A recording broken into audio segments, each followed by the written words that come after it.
During the closed season months of November to February, one might expect nothing much to be happening at Stainsby Mill. This is not entirely true, as this film hopes to show.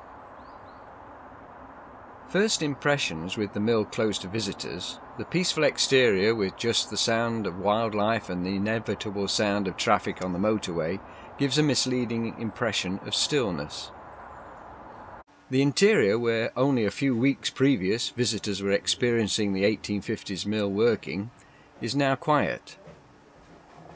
Just the sounds of wildlife and traffic noise permeating from outside can be heard, as all the machinery is stationary. But this is deceptive, as there is movement inside, as occasional footsteps and voices can be heard.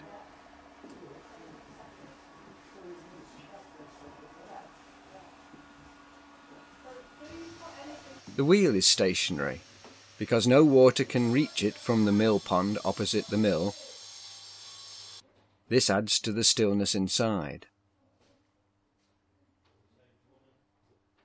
Across the road, the mill pond emergency sluice gate has been raised slightly to lower the level of the water in the pond, so there is no possibility that water can reach the wheel. The watermark on the sluice gate gives an idea how low the water level is compared to the level it would be on a normal milling day.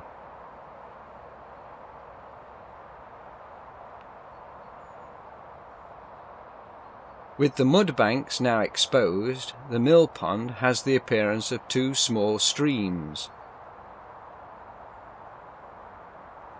One from Stainsby Pond and the other the Miller's Pond.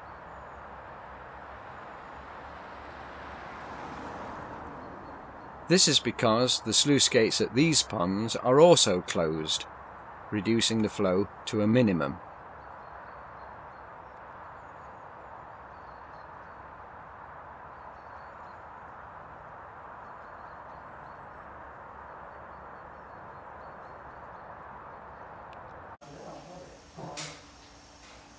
It is vital that no water reaches the wheel, as the wheel has no braking system, and because the gears and the bearings are always well oiled, it wouldn't take very much water to start the wheel turning.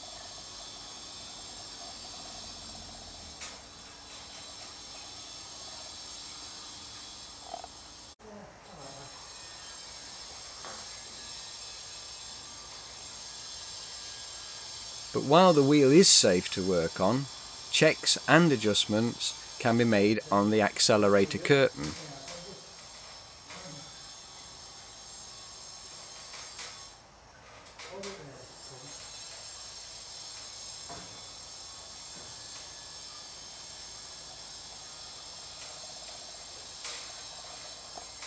On the stone floor, major work is being carried out on the pair of French Burr stones we use for milling. The ton that surrounds the stones normally has been taken off for cleaning and laid out on its side. The inside edges can be seen to be lined with metal, although in the 1850s this would not have been the case. The stones have been lifted apart and the top runner stone laid upside down beside the bedstone. Normally they are cleaned with a vacuum cleaner to remove any stale flour, but this season it was decided they required their grooves recutting.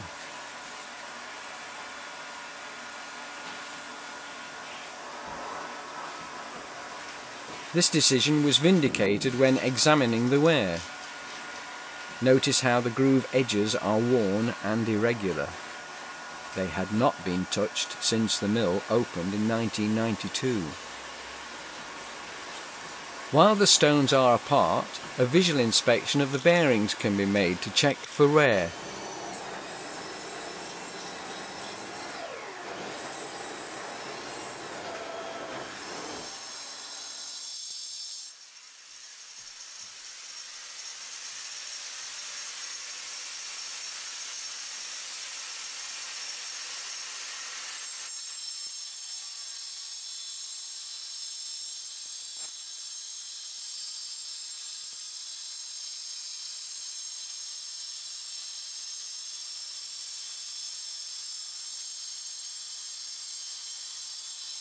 It requires 2 people to do the cutting, one to use the circular saw and the other to follow the saw with a vacuum cleaner hose to remove as much dust from the air as possible.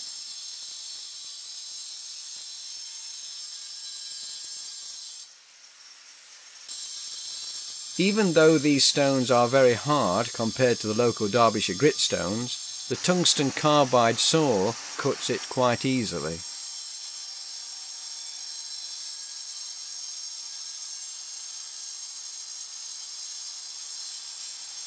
You might notice the sparks generated as the saw cuts the quartz-based stone.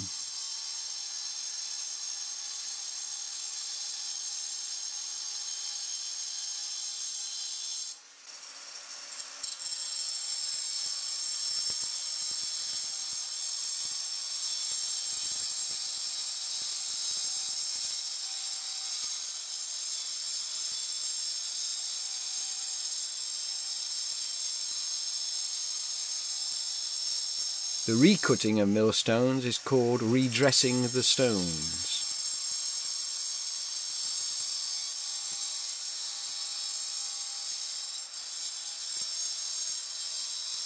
The pattern of the grooves in millstones is called the harp. Each groove has a vertical sharp edge and a sloping edge to raise the grain up to the flat areas where the milling takes place. The grooves also help transport the grain outwards as it is milled. French Burr stones contain quartz, which is dangerous when in dust form, so when recutting everyone in the room must wear masks. With the aid of these power tools, the recut was completed within a day. Before power tools, the stones were recut by hand and would have taken weeks to complete. Millers had to take care of their stones and thus extend the time between redressing. Due to the lack of rainfall in the summer of 2011, it was decided to enlarge the mill pond across the road. It will double its capacity and provide a better environment for wildlife. Small islands within the new pond for ducks and geese, etc., and a large embankment to include nesting holes for kingfishers and any other birds.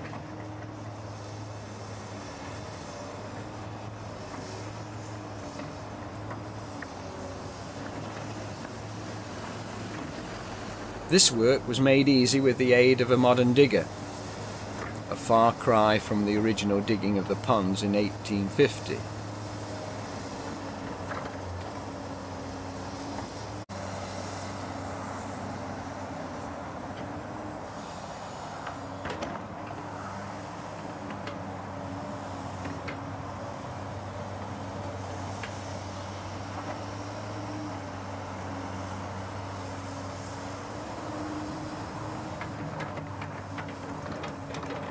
A small side pond was dug out to be a drinking area for cattle, so they will no longer trample down the banks of the pond.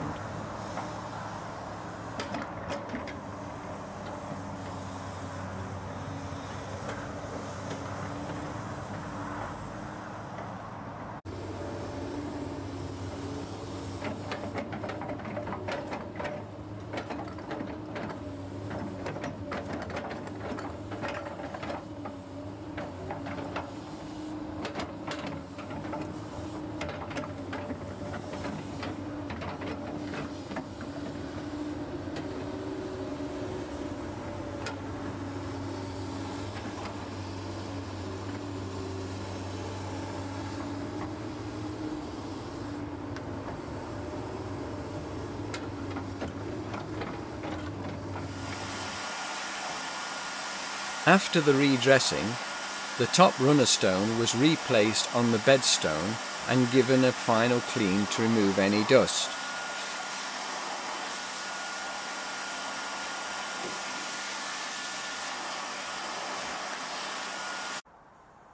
Ton is then replaced over the stones and the damsel and shoe mechanism reassembled.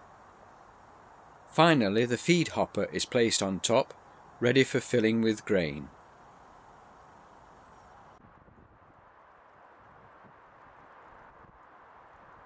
Here is the new layout for the mill pond. Note the islands and the bird nesting bank.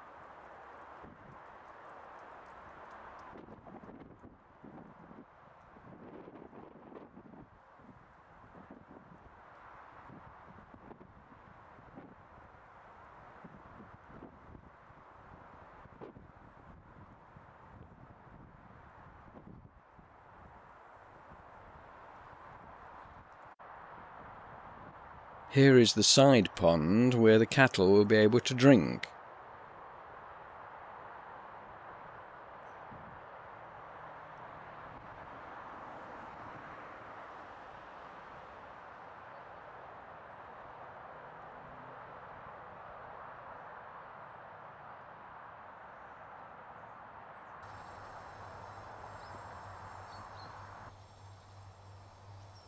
By the beginning of January 2012, all this work had been completed, and the mill was ready for the new season starting in February.